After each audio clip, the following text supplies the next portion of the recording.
One piece chapter 1155 में जो rocks DJ back का ऑरा दिखाया गया है वो बहुत नेक्स्ट लेवल है, उसके बारे में डिस्कस करते हैं। तो इसमें पहले तो रॉक्स और लोकी मिलते हैं और रॉक्स लोकी को बोलता है कि क्या हम एल्बाफ में हैं और यहाँ पे हेराल्ड है क्या। तो लोकी मना करता है कि नहीं, यहाँ पे नहीं है मेरे फादर।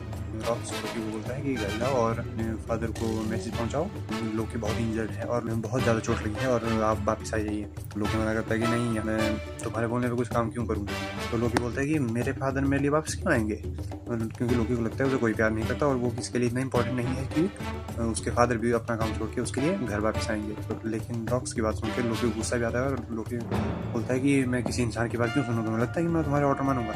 तो रॉक्स जो है वो अटैक करता है अपना लोकी के ऊपर अपनी तलवार से। और रॉक्स का जो तलवार का अटैक है वो कुछ इस तरीके से, वो एक तलवार अटैक नहीं लगता, वो एक बहुत हैवी टाइप का लगता है, जैसे हैमर से किसी को मारा जाए या कैनन फायर से जिस तरीके से जो फोर्स होती है वो शैटर करने वाली फोर्स होती है, मतलब ऐसे तलवार से काटने वाली नहीं होती है। लोकी जब सच में इंजर्ड हो जाता है, जब रॉक्स उस पर अटैक करता है, तो लोकी का फादर सच में आता है, हेराल्ड वापस आ जाता है अपने ट्रिप कैप्टन से। तो लोकी हेराल्ड को देख के कंफ्यूज हो जाता है और उसको शौक होता है कि अच्छा सच में मैं अपने फादर के लिए इंपॉर्टेंट हूँ। और तब रॉक्स और हेराल्ड की बातचीत होती है। रॉक्स बहुत बार हेराल्ड को मनाने की ट्राई करता है अपने क्रू में ज्वाइन करने के लिए कि तुम मेरे क्रू में ज्वाइन हो जाओ। तब हमें दिखाया जाता है कि रॉक्स और हेराल्ड बहुत पहले एक रेवरी में मिले थे। मीटिंग कॉन्फ्रेंस होती है राजाओं की, अलग अलग किंगडम की।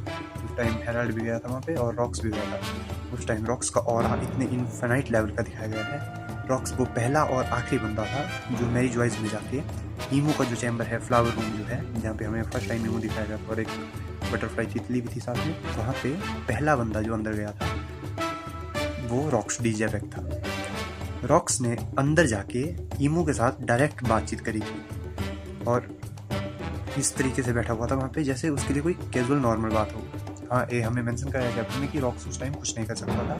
ये रॉक्स खुद जानता था कि उसके अभी करने लायक यहाँ पे कुछ नहीं है, लेकिन वो ईमू से प्रॉमिस करके आता है, ईमू को वार्न करके आता है कि मैं वापस जरूर आऊँगा। और यहाँ पे जो रॉक्स का जो फेस है वो एग्जैक्ट दो बंदों से मैच करता है, एक ब्लैक बियर्ड उसका बेटा और दूसरा बगी डी क्लाउन। तो अब हम बोल सकते हैं कि ब्लैक बियर्ड तो रॉक्स की विल कैरी कर रहा है, वो हम मानते हैं। उसकी पर्सनैलिटीज दो दिखती है, शायद हो सकता है कि उसके अंदर ही रॉक्स की पर्सनैलिटी भी हो और खुद की भी हो। जिस टाइप से वो डेड फ्रूट कंज्यूम कर रहा है अलग अलग, हो सकता है उसके अंदर दो सोल्स हों या दो पर्सनैलिटीज़ हैं।